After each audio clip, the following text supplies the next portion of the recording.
Aa, alma abi.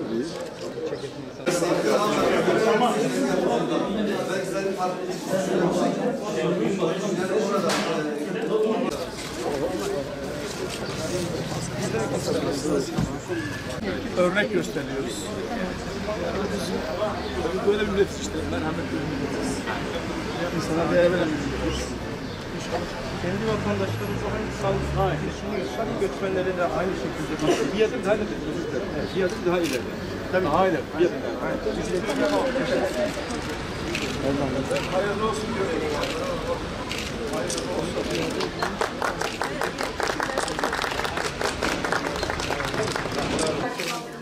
Tercüman olacak mı? Tercüman olacak. Sekreterinin arasında biz efendim seninle geleceğiz. Yoksa gönül dilinden anlaşırsınız. Bakışından bize anlatmak istediğiniz. Evet. Allah razı olsun. Türkiye'den Sağlık Bakanı İmali Bey, yani o sağlıkta çok önemli söyledi. Çünkü değil sıkıntı.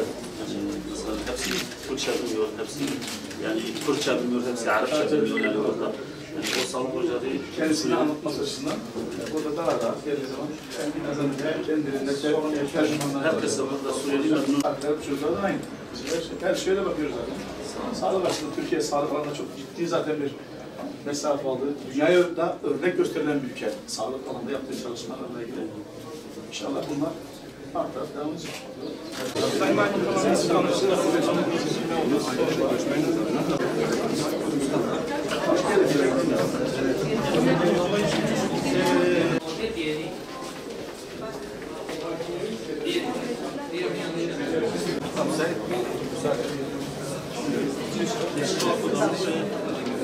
Burası psikolog arkadaşımız Meral. Orada ismini de.